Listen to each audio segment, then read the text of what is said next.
बीते दिन म्यांमार में राष्ट्रपति पद के लिए चुनाव हुआ और अब तय हो चुका है कि म्यांमार के राष्ट्रपति जो अब तक वहां के सेना के प्रमुख थे वही बनेंगे। और ये अपने आप में इसलिए बड़ी बात हो जाती है क्योंकि लंबे समय से म्यांमार में सैन्य शासन हो रहा है और उस सैन्य शासन के लिए भी प्रमुख वही थे जो अब राष्ट्रपति बने हैं। तो इस पे कई आक्षेप लगाए जा रहे हैं कि दुनिया भर में हर मीडिया प्लेटफॉर्म पे ये बात भी उठ रही है कि यह जो चुनाव हुए हैं यह किसी न किसी तरह से कहा जा सकता है कि सेना के नियंत्रण में ही हुआ है।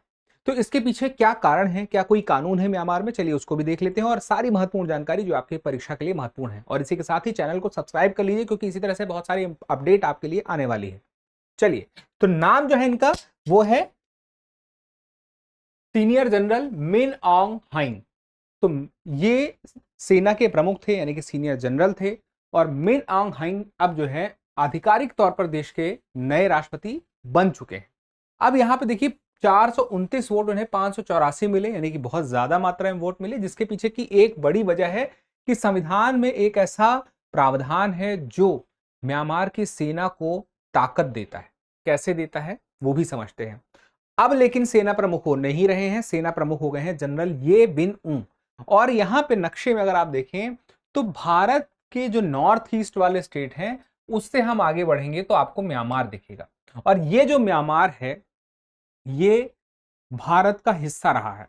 पहले इसका नाम बर्मा था और उसके बाद 1935 में भारत शासन अधिनियम के बाद 1937 तक में यह अलग से ब्रिटिश उपनिवेश अलग से बनता है। और उसके बाद 1948 में एक देश के रूप में इसकी छवि बनती है, पहचान बनती है दुनिया के सामने। और उसके बाद लेकिन एक लोकतांत्रिक देश की छवि बनाने के क्रम में यह लंबे समय तक सैन्य शासन वाला ही देश रह जाता है। यानी कि बीते 60 दशकों में से हम कह सकते हैं कि बीते 6 दशकों में 5 दशक से भी ज्यादा यानी कि 60 सालों में 50 साल से भी ज्यादा सेना का ही शासन रहा है। तो सेना के शासन के साथ साथ ही वहां के संविधान में भी काफी बदलाव हुआ। तो देखिए मिन ऑन्ग ह्वांग जो है अभी वहां के जो राष्ट्रपति बने हैं वो लोकतांत्रिक सरकार का तख्ता पलट 2021 में उनके द्वारा किया गया था। और वहां पर जिनका शासन था आंग सान सू। तो आंग सान सू अपने आप में उन्हें अंतर्राष्ट्रीय स्तर पर एक कह सकते हैं कि ख्याति प्राप्त थी। और उसके बाद जब उनकी सरकार नहीं बची, चुनाव नहीं हुए, तो सेना ही वहां पे सरकार लंबे समय से चला रही थी। और उसके बाद अब हम देखिए सैन्य शासन की बात करें तो मैंने आपसे क्या कहा कि लंबे समय से 50 साल से भी ज्यादा से वहां सैन्य शासन लगा हुआ है। तो उसी क्रम में एक ऐसा संविधान में शक्ति है कि संसद की 1/4 सीटें यानी कि 25% सीटें चुनाव के सीधे सैन्य अधिकारियों के लिए आरक्षित होती है। यानी कि अगर जितनी सीटें हैं 100 सीटें हैं तो 25 सीटें तो सीधे किनके लिए आरक्षित है, रिजर्व हैं सेना के अधिकारियों के लिए। यानी कि सेना के 25% अधिकारी सीधी सी बात तय हो जाती है कि वोट एक तरफा करेंगे। बाकी 75 में बहुमत बनाने के लिए 25 प्लस ही तो चाहिए।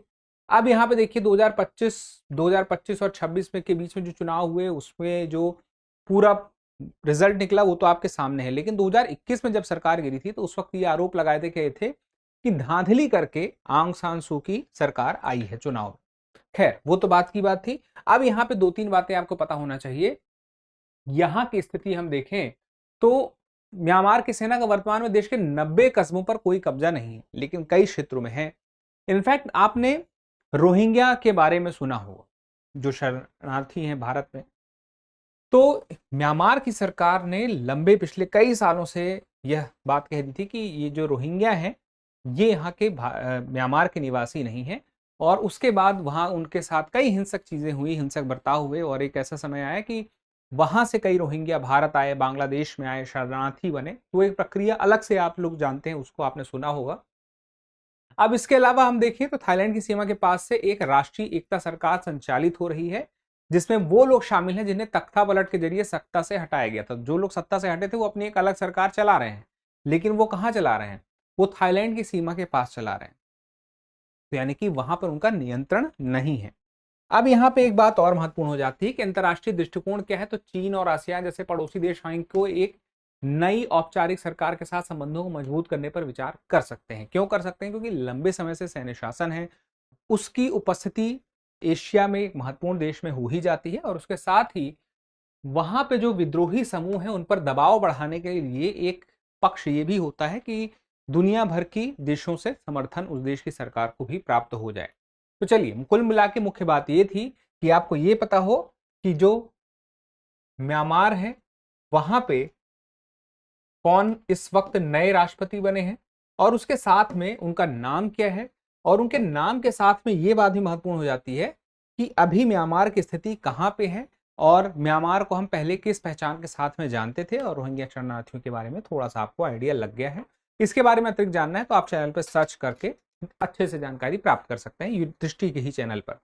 अब बात आती है कि हमारी और आपकी मुलाकात होती रहे उसके लिए चैनल को सब्सक्राइब कर दीजिएगा। और एक और महत्वपूर्ण जानकारी कि अगर आप दृष्टि आईएएस को आपकी तैयारी का साथी बनाना चाहते हैं तो करना यह है कि इस नंबर पर कॉल कर लेना है 8750187501। तो मिलते हैं अगले सेशन में। धन्यवाद। अब एग्जाम की तैयारी को और बेहतर करने के लिए हमारे चैनल को लाइक, शेयर और सब्सक्राइब करना ना भूलें।